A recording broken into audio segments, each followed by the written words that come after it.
Здраво на сите, добре дојдовте во уште едно ново предавање. Денес ќе зборуваме на тема службени документи и комуникација со службени лица. Така да, оваа тема ја има во нашите учебници, сме тука на страната на e-учебници, каде што имаме електронска верзија. Инаку, во оваа лекција предвидено е да се работат документи како пријава, телеграма, службени образци. Ние ќе посветиме внимание повеќе на пријава и уплатница, ако се попълнуваат. Телеграма не толку, затоа што веќе не се користи, замена за телеграма денес се SMS пораки на телефон, потоа имаме месенџер од социјални медии и така натаму. Сега, вие завршувате наскоро основно училиште и ќе треба да се запишете во некој средно училиште. Треба да пополните пријава, тоа е прв документ кој што ќе биде потребен и таа нормално ќе изгледа како што ќе изгледа, има различни форми. Меѓутоа основните работи кои што ќе треба да знаете да ги пополните се следни. Назив на средно училиште, го пишувате името на училиштето да се запишувате или сакате да се запишете. Место и општина се разбира, потоа имате ваши податоци, податоци за родителите.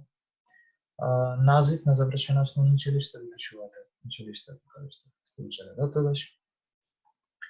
Учебна година во која се запишувате 2020-2021. И нормално, ако имате повеќе насоки или смерови, што ви кажам, си го заокружувате на смер каде имате интерес да се запишите. Јас овде најдов една друга пријава, ова е за запишување на висока школа. Но отприлика така изгледа, како што колку да видите, значи може да има повеќе полиња, меѓутоа ќе читате внимателно.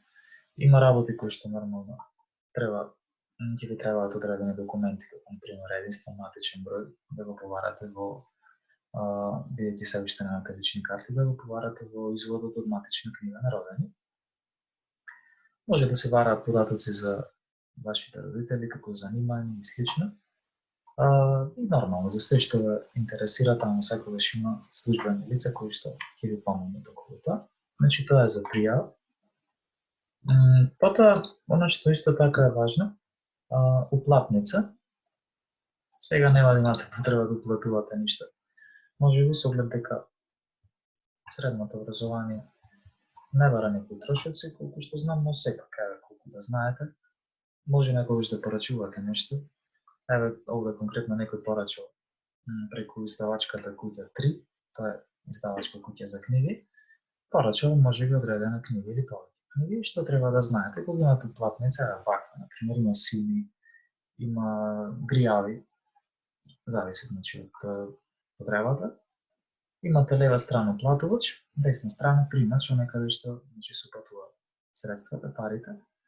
Имате назив, да пополните ваше презиме, адреса на живење, банка на платувачот, ова речиси не е потребно.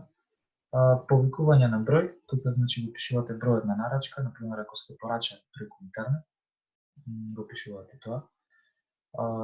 Кој број на нарачка ви стигнал. Во некои случаи на ово место да знаете се пополнува матичниот број. Тука може и тоа да се вметни. Целна дознака пишувате за што се наменети парите, овде пишува уплата по број на нарачка, пример нарачка 015. Датум на уплата, место на уплата редовни, ваш подпис.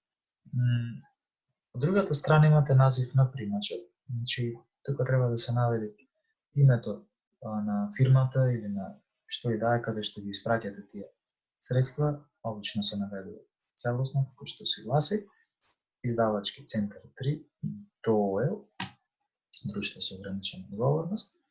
Го пишувате името на адресата, значи нормално градот. Банка на примачот е важно, тоа треба да го имате како податок од некој што треба да му ги платите парите, за да стигнат тие пари на правилно место. И оно што уште поважно, бројот на сметката кој што треба да ви биде даден, мислам дека има прилика 15 цифри, треба точно да го напишете за тие пари да стигнат на вистинското место, да не настане некоја забава.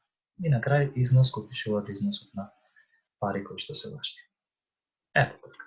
Толку околу тие документи. И сега, во делот лекцијата, имаме примери ние ги пишуваме овие документи, но нормално во комуникацијата со службените лица исто така треба да знаеме како да се однесуваме. Тука имаме неколку примери од учебникот, на пример во пошта. Сега пред тоа би сакал да спомнеме нешто околу тоа.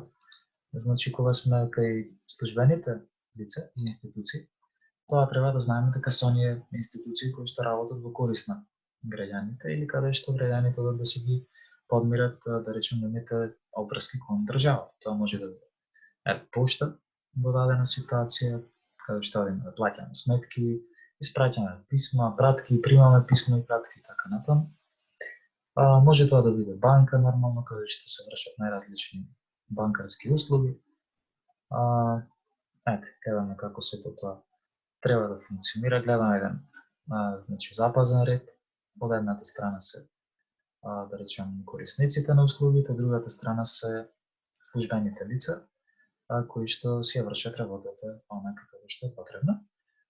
И може тоа да биде библиотека јавна и така натаму, од каде што се изнемуваат книги. И во сите тие ситуации ние нормално треба да знаеме како да комуницираме право.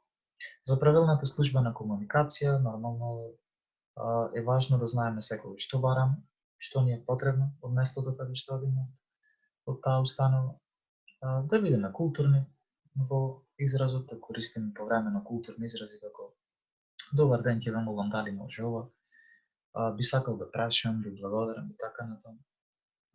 Сето тоа значи и нормално да бидеме конкретни во тоа што ни треба, да не заобиколуваме многу, со оглед на тоа дека нормално позади нас може да има и други луѓе на кои што има потребно одредена услуга, треба да го почитуваме времето на сите. Еве еден пример за службено комуницирање од книгата, така едноставен, многу не нешто посебно. Во пошта разговараат ученик и службеник. Ученикот приоѓа со писмо во раката и вели вака: добар ден, би сакал да го пратам писмово, дали може тоа да го сторам на овој шалтер? Службеникот одговара: да, повелете, дајте го писмото да го измера. Откако го мери, убира печат и вели ќе ве чини 30 дена. Ученикот ги вади парите, ги дава, вика повелете, службеникот ги зема парите и тоа е тоа. Благодарам, до гледање, но толку се сведува таа комуникација, секој среќен си завршил работа и така натаму. Тоа е тоа. Значи, за оваа лекција, пополнување на службени документи и комуникација со службеници.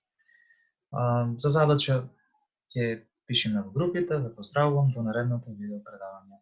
Бидете добри.